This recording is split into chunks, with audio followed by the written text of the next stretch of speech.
shit, ano ba to? Bakit ano? Parang bukid. Layo pa naman. Teka, baka namamali ako ng daan. Hello, ma'am. Ma'am, tama po ba tong nadaanan ko? Yung parang may rough road siya na may mga tanim na pinyahan, ganon? Sir, baka napunta po kayo sa Munting Ilog. Dito po kasi ako tinuro ng Google, ma'am. Teka lang, saan ba to? Oo, pag kay Google, sir, medyo malayo talaga. Ah? Baka kayo ng daming, sir. Kasi ma'am, hindi po ako taga rito sa Silang, kaya sinusundan ko lang po yung ano. Teka lang, ma'am, balik po ako. Ay, naman po, nakikita po. Papunta ka rin dito sa area namin, sir. Opo, pero ang nakalagay sa kanya, ma'am, coffee trail. Parang coffee trail, ano. Okay lang po. Okay lang, sir. Basta yan nga lang, sir. Yung road po na yan ay masukal. Makakadaan ako dito, ma'am. Opo, makakadaan po kayo dyan, sir. Hindi siya masukal lang talaga siya. Paanong masukal, ma'am? Nakakatakot, ganon? Actually, yung iba kasi yung dumaan dyan, sabi nila sobrang masukal. Pero nakakalabas naman sila, sir. Teka lang, ma'am. Try ko kung kakayanin. Sige, ma'am, anuhin ko na lang to. Kung may iba nga po nakadaan, kaya ko rin to, ma'am. Kesa umikot pa ako malayo. Oo, ang ikot kasi yan, sir, medyo malayo. Pag ano na lang po, pagdating ko na lang po dyan, ma'am, turo nyo na lang sa akin yung palabas. Sige, sir. Sige, naturo ko lang. Sige, ma'am, papunta na po. Anuhin ko na lang to. Thank you po. Ay, shit. Naku po, masukal na.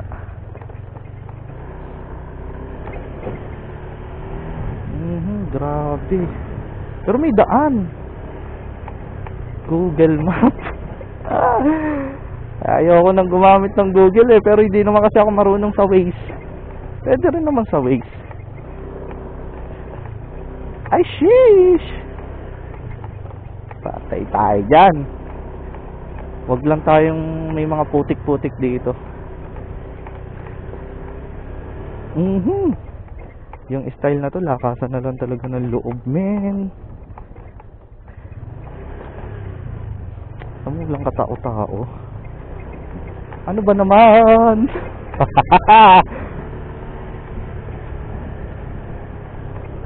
Pero dalawa yung road, parang may nadaan nga dito, 4 wheels. Not sure. Basta tayo, daan lang. Sabi naman ni ma'am, mayroon nga daw nakakadaan dito masukal lang daw.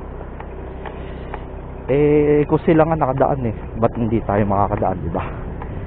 Tinignan ko sa map yung iikutan natin papuntang Pook. Malayo. Eto, 1 kilometro na lang. Kaso nga lang, ayan nga, masukal nga siya. So, yan, mga tropang lala na nakakuha na dito, taga Silang. So baka i-bash nyo ako hindi ko naman kasi alam to. At least ngayon pagka nakakuha ulit ako dito sa kanila, alam ko na yung dadaanan natin papuntang Pook. Sa Pook na lang tayo dadaan. So dito na lang tayo dumaan ngayon kasi kaysa umikot. Tsaka based naman sa kinuwento ni ma'am, may mga nakadaan nga daw dito. Kaso nga lang masukal nga, ayan Sheesh, kailangan doble ingat. Tsaka nakakatakot, syempre paligid mo wala ka namang kasama na dito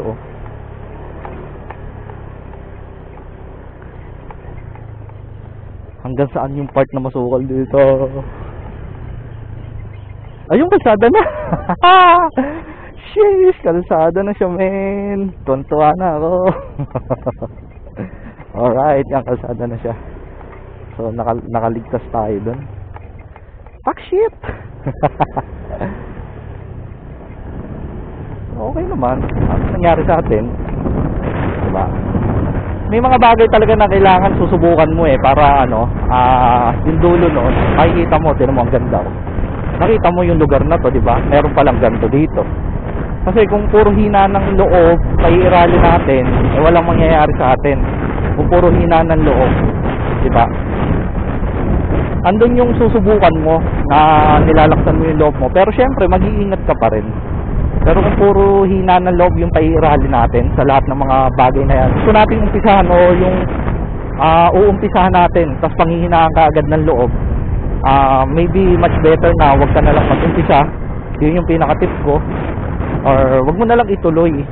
Kasi ano na yan eh, dire-diretso na yan. Kumbaga sunod-sunod na yan sa'yo sa ano mo, sa buhay mo, hanggang sa dulo na, or magiging training ground mo na lang yun. Tapos pagdating ng dulo, doon palalakas yung loob mo.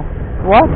Mas maganda siguro sa umpisa pa lang palakasin mo na yung loob mo, para pag narating mo na yung dulo, smooth na lang sa'yo, di ba? Alright, so yan, tignan mo, hindi ko sinubukan, ikot ako ng malayo, kukonsumo ng gasolina, di ba? Eh may maganda naman palang daan na madadaanan dito after nung trial, after nung malubak, di ba? Alright, so malapit na ako sa pick up, oh.